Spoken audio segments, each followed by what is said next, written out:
So the Wall Street Journal is reporting at this hour that both the Justice Department and the Securities and Exchange Commission are investigating the collapse of Silicon Valley Bank in separate probes. The investigations are in their preliminary phases.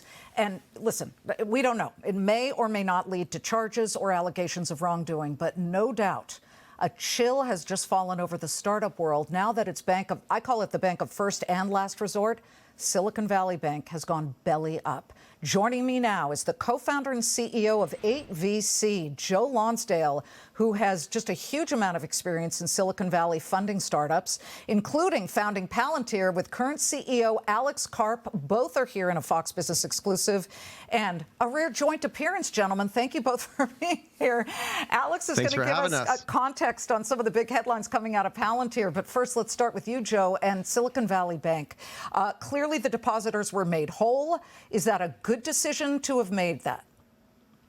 You know, Liz, there were rumors about this bank having issues for quite a while. A lot of us were not as exposed directly, but there were about 60,000 startup companies that were. If you look at the math, they probably would have only lost about 2 to 5% of their deposits. But, you know, on Friday, I took my money out of the regional banks. I had dinner with the governor of Texas with a bunch of other wealthy people. They'd taken all of their money out of the other regional banks in Texas, in California. I think there was going to be a major bank run. I think the FDIC using a small amount of money to basically make depositors whole was a smart thing for the regional banks themselves. This is not even taxpayer dollars. You know, there's a lot of populists on both sides wanting to attack VCs as parasites, wanting to, you know, slate call to euthanize the VC class. Like, listen, SVB lost their money. SVB debt holders lost their money. I think it was smart that the FDIC stopped the bank run. Okay. Alex, what do you think? And also, you've got to explain the early years of Palantir when you had venture capital money coming in to float you. And I mean, we screwed that up. We screwed that up too. We were exposed to auction rate securities in 2008. I didn't even know what an auction rate security was. You remember that? They locked up the money for about 5 months. It was terrifying. This is the thing. I largely think that the cradle of U.S. industry is innovation. We lead the world in tech. We need the innovation, and Silicon Valley institutions are crucial. There is another issue, which is why is Silicon Valley unpopular? And I think Silicon Valley is justifiably unpopular because, leaving aside things that Joe has invested in and co-founding Palantir, a lot of what Silicon Valley has done is not something that anyone really wants to support. It's like building these large industries where only a small group of people get wealthy and everyone else feels like, well, what did I get from? As opposed to Palantir and other companies that work with the defense, with U.S. defense and with our allies. And so there's what should have happened in Silicon Valley. Okay, you can debate that, but I think largely we have to save our tech industry. And then there's why is Silicon Valley so unpopular? And Silicon Valley is unpopular because there are so few companies that choose America and its allies over our adversaries. So few companies that build things that actually have an impact on humans in America and in our allied countries. And so few people that aren't involved in this kind of weird bubble culture that somehow orients around them getting rich and the rest of us not profiting from it. So those are two separate issues. We've got two billionaires right here. Joe, what is your response to that?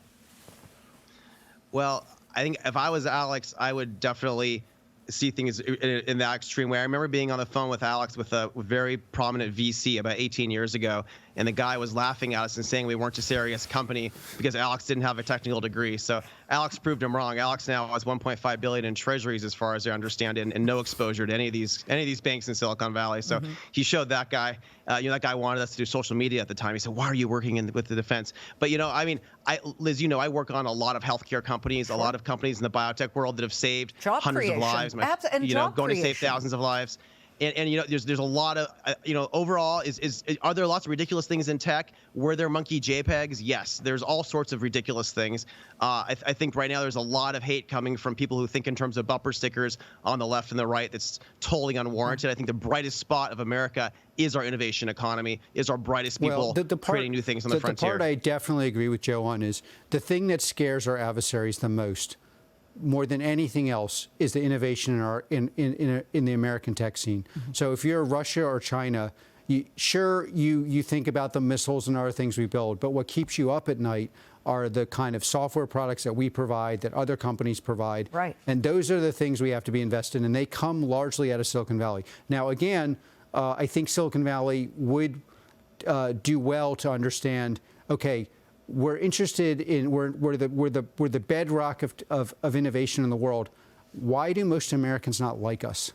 And just like asking that simple but legitimate question is super important for our country. Palantir has expanded its business, has it not? You do big data for hospitals and all kinds of different companies, not just the government and the defense department. What I'm involved in, what Palantir's involved in, and what I think Joe and his VC are also involved in is Silicon Valley once built things for the military and then exported it to everyday Americans and all over the world. And de facto, that's what we've done. So we built this kill chain. So a kill chain involves handoff process from AI, identifying target. You have to decide when the target, when a human's involved, when a human's not involved. You have to see the pedigree of the data. This is exactly the way every large institution works. Every large institution in the world is going to have functions that can be run by AI, functions that can't be run by AI. They need a taxonomy of where the data went, how it went. So if you're in a hospital, for example, there are things that only a doctor should decide. But then there are lots and lots of things that an algorithm can decide. But when something, how do you decide who decided what, under what conditions, and verify that the doctor only decided what he's allowed to decide? So decisions of life and death. And just so you have a hospital, AI, and kill chain. In fact, the technical prerequisites are the same for both. And this is exactly what Silicon Valley did for the first 50, 60 years. With venture capital, Joe, and as we finish up, are you concerned that there will be a massive, pillar of salt in the VC world where too many people are going to be too frightened to lend to startups? Well, Liz, there was definitely a bubble in tech. That part of the anger that's right is that there was too much money in tech. There were a lot of silly things going on that weren't focusing on the stuff that mattered that Alex is talking about. If Alex hadn't done what he'd done, he prevented tens of attacks on American soil. He saved the government billions of dollars. By the there way, were people Joe doing is ridiculous an things incredible too. co-founder and a really courageous person. We disagree on every political issue, but you want to work with Joe if you can. Alex is not quite a communist, so I really support him. No, but listen, Liz, a lot of companies are going to die because there's too much money in tech, but there's some great companies as well. Yeah, of course. Alex, Joe, a pleasure to have you. I think this was such a valuable conversation for our viewers. Please both come back. I think that there's so much more to come from what's happening in Silicon Valley and at Palantir. We are coming right back. Dow Jones Industrials, look at this, gaining 157 points. A little bit of wiggle room here.